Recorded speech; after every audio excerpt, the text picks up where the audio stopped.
નમસ્કાર. ધોરણ 11 વિષય અર્થશાસ્ત્ર, પાઠ નંબર 2, મૂળભૂત ખ્યાલો અને સંકલ્પનાઓ.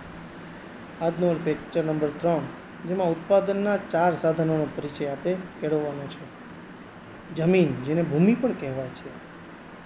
અગાઉ આપણે કિંમત, મૂલ્ય, ખાસ કરીને ઉપયોગિતા મૂલ્ય, વપરાશ મૂલ્ય અને તેની સાથે જોડાયેલા જુદી જુદી બાબતો જે છે તે ભણ્યા.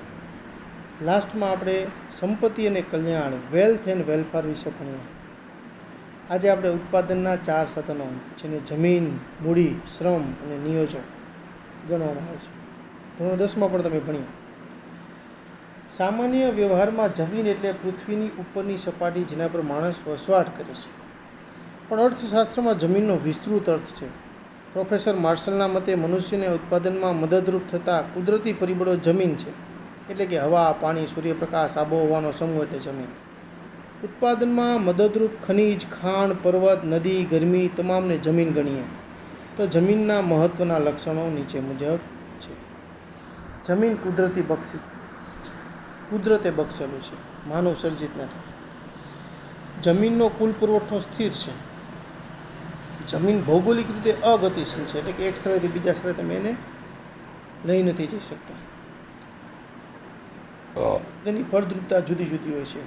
તમે અગાઉ ભણી ગયા જમીનના પ્રકારો, ક્યાંક કાળી, ક્યાંક રાતી, બરાબર, રેતા.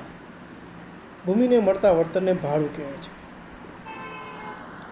આ એના 4 લક્ષણો છે. એક વાક્ય 2 ગુણમાં પૂછાય તો ખાસ યાદ રાખવું. શ્રમ, અન્ય વ્યક્તિની દેખરેખ હેઠળ કે સૂચના મુજબ વળતરની અપેક્ષા સાથે થતું માનસિક કે શારીરિક કાર્ય તે શ્રમ છે. તે કરનાર શ્રમિક છે. ઘણા અર્થશાસ્ત્રીઓ માને છે કે ઉત્પાદનના 2 જ મૂળભૂત સાધનો છે: કુદરતી પરિબળો એટલે કે જમીન અને માનવી એટલે કે શ્રમ. ઉત્પાદનના અગત્યના સાધન તરીકે શ્રમના લક્ષણો નીચે મુજબ છે. 6 લક્ષણો છે મિત્રો. શ્રમ અને શ્રમિક અવિભાજ્ય છે, એટલે કે શ્રમિક અને શ્રમને અલગ કરી શકાતા નથી, શારીરિક હોય કે માનસિક.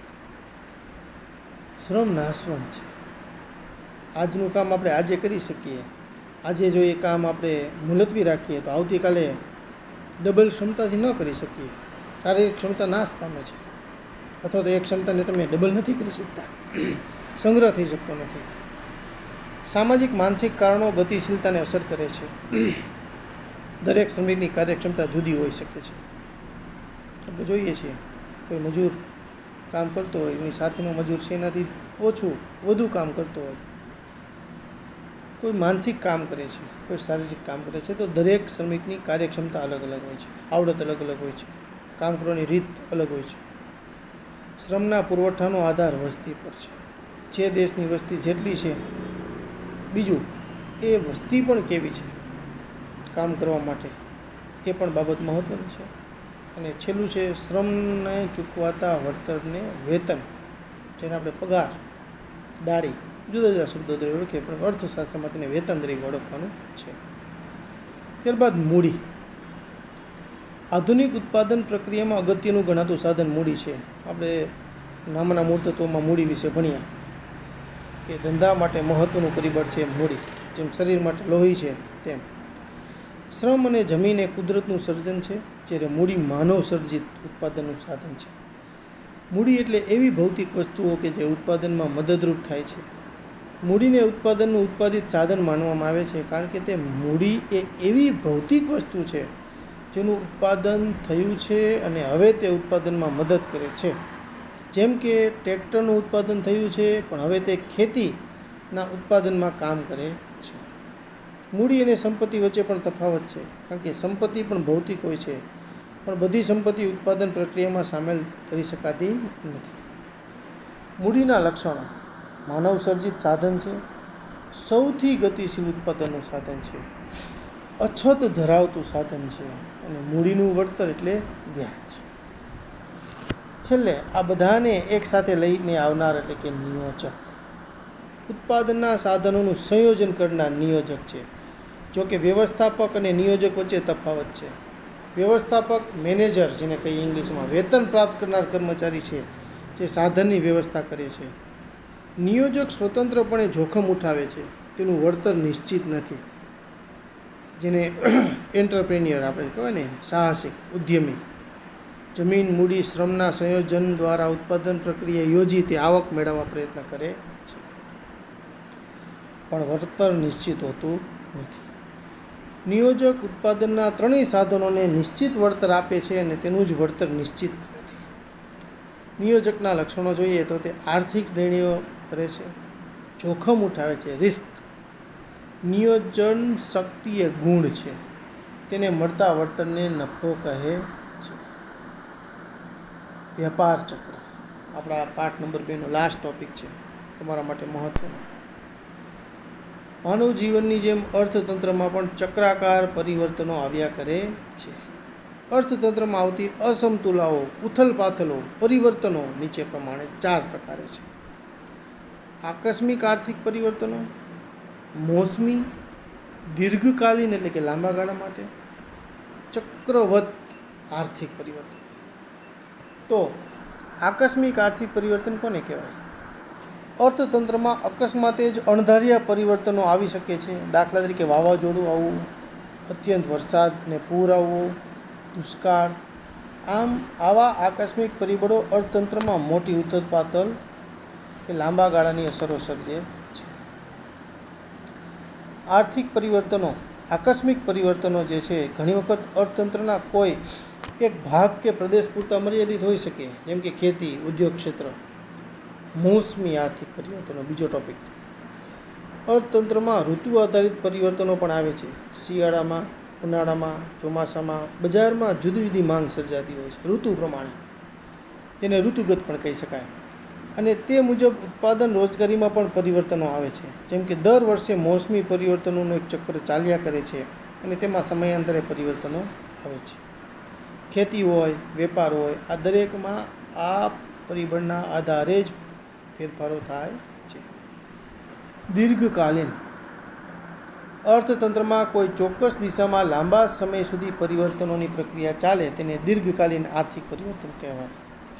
કોઈ પણ ગતિશીલ અર્થતંત્રમાં લાંબા ગાળાના પરિવર્તનો આવતા જ હોય છે, જે એક જ દિશામાં હોય છે. અહીંયા પરિવર્તનો ચક્રાકાર હોતા નથી. છેલ્લે છે ચક્રવત આર્થિક પરિવર્તનો. એક સમયગાળા દરમિયાન ઉધ્વગામી એટલે ઉપર તરફ અને અધોગામી એટલે કે ડાઉન નીચે તરફ આર્થિક વલણો સર્જાય છે. તે ચક્રીય આર્થિક પરિવર્તનો છે અને આવા આર્થિક પરિવર્તનો નિશ્ચિત ન હોવા છતાં ઓળખી શકાય છે. વ્યાપાર ચક્રો આવા ચક્રીય પરિવર્તનો હોય છે. જુદા જુદા અર્થશાસ્ત્રીય વ્યાપાર ચક્રની વ્યાખ્યા આપી છે. હવે આપણે આ પાઠના અંત તરફ આપણે જઈએ છીએ. વ્યાપાર ચક્રની વ્યાખ્યા અને એના તબક્કા એ આપણો લાસ્ટ ટોપિક છે. હેબલર નામના અર્થશાસ્ત્રી જણાવે છે કે અર્થતંત્રમાં વારા ફરતી આવતા સારા અને ખરાબ પરિવર્તનો એટલે વ્યાપાર ચક્ર. સારા અને ખરાબ એટલે કે તેજી મંદી. હોટ્રે જણાવે છે કે વ્યાપારના સારા અને ખરાબ તબક્કાઓ જે વારા ફરતી આવે છે તે વ્યાપાર ચક્ર. આમ એના વ્યાખ્યા ઉપરથી 4 લક્ષણો છે.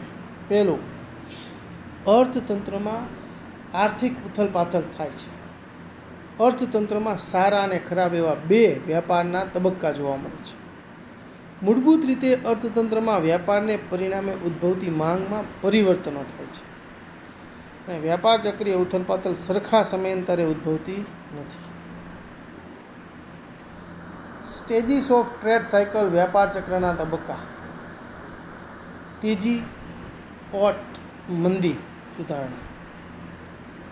વ્યાપાર ચક્રના આ તબક્કામાં વ્યાપાર પ્રવૃત્તિ ઉચ્ચતમ કક્ષાએ વપરાશ અને માંગના ઊંચા દરને કારણે અર્થતંત્રમાં નફાકારકતા હોય છે. માટે મૂડીરોકાણ અને રોજગારીનો ઊંચો દર જોવા મળે છે. તેજી, આપણે ઘણીવાર સાંભળતા હોઈએ છીએ ને કે બજારમાં તેજી છે, એટલે કે વસ્તુ જે છે એનું ઉત્પાદન થાય છે એ પ્રમાણે તેની બજારમાં માંગ પણ એટલી છે, તેનું વેચાણ થાય છે. એટલે કે ગ્રાહકો તે વસ્તુ મેળવવા માટે હંમેશા તૈયાર જોવા મળે છે. ઓટ, જેમ દરિયામાં ભરતીઓટ શબ્દ આવે છે, ઓટ એટલે કે પાછું પડવું, ઘટાડો થવો. નફાની અપેક્ષાએ મૂડીરોકાણ વધતા જાય છે. સાધનોની માંગ વધતા તેમની કિંમતો વધવા લાગે છે. તેથી ઉત્પાદનના ખર્ચમાં વધારો થતાં નફાકારકતા ઘટવા લાગે છે, કારણ કે મૂડીનું રોકાણ વધુ સામે ઉત્પાદન ખર્ચ વધે, વળતર એટલું ન મળે. બીજી બાજુ લોકોનો વપરાશ ઘટતા દરે વધતા અર્થતંત્રમાં નરમાઈ જોવા મળે છે. માંગ ધીમી પડે છે, વપરાશમાં ઘટાડો થાય છે અને નવા મૂડીરોકાણ આકર્ષી શકાતા નથી. મંદી. માંગમાં ઘટાડો પુરવઠાની છત ઊભી કરે છે. એટલે કે માંગ ઘટે તો બજારમાં પુરવઠો વધી જાય છે. આના માટે આપણે ત્રીજો ચોથો પાઠ ભણવાના છીએ, તેમાં વિસ્તૃત આલેખો સાથે તેને આપણે સમજીશું. સામાન્ય ભાષામાં કહીએ તો જ્યારે બજારમાં વસ્તુઓ છે પણ એની માંગ નથી, એટલે કે લેનાર ઓછા છે, ત્યારે બજારમાં એ વસ્તુઓ જે છે એનો જે સ્ટોક આપણે કહેવાય, પુરવઠો જે કહેવાય એ વધી જાય છે. કિંમતો ઘટવાનું વલણ ધરાવે છે, કારણ કે જો વેચાણ વધારવું હોય તો કિંમતો ઘટાડવી પડે, લોકો ગ્રાહકોને આકર્ષવા પડે. તો કિંમતો ઘટે તો સ્વાભાવિક છે કે પડતર તો જે હતી એ જ રહે છે, પરિણામે નફો ઘટે છે. નફો ઘટતા મૂડીરોકાણ અને રોજગારીમાં ઘટાડો થવા લાગે છે અને અર્થતંત્રમાં વધુ ભાવ ઘટાડાની આશાએ માંગ પણ અટકી જાય છે. આ સ્થિતિ મંદીની છે. અહીં લોકો પાસે ખરીદ શક્તિ હોવા છતાં તેઓ ખરીદી કરતા નથી અને માંગનો અભાવ મૂડીરોકાણ તથા રોજગારીને નિરાશ કરે છે. સુધારણા. અર્થતંત્રમાં વ્યાપક નિરાશામાંથી આપમેળે ખરીદી તરફ વાતાવરણ સર્જાય, માંગ વધતા નફાની આશા સર્જાય, બેકાર સાધનો કામે લાગતા તેમને આવક વધે, આવકમાં વધારો ખર્ચમાં વધારો લાવે અને ખર્ચ માંગને અસરકારક બનાવે, નફાકારકતા સર્જે અને અર્થતંત્ર સુધારણા તરફ જાય છે. એમ કે કોરોના કાળમાં આપણે જોયું કે કોરોના જે છે અત્યારે સ્થિતિ છે, પણ ધીમે ધીમે વેપાર ચક્ર જે છે એ શરૂ થયું છે અને માનવ જીવન જે છે, અર્થતંત્ર છે એ ધબકતું થયું છે. કારણ કે અર્થતંત્રના સુધારણાથી જ લોકોની આવક વધારી શકાય, ખર્ચ શક્તિ, ખરીદ શક્તિ વધારી શકાય.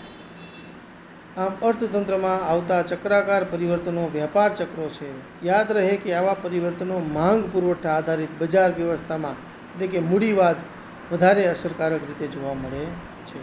તો મિત્રો, આજના લેક્ચરમાં આજના ટોપિકો જે ભણ્યા એ ફરી વખત વાંચી જશો, વિડીયો લેક્ચર 1-2 વખત જોઈ જશો અને સ્વાધ્યાયનો જે પ્રશ્નોત્તરી છે સંપૂર્ણ ચોપડામાં લખી લેશો.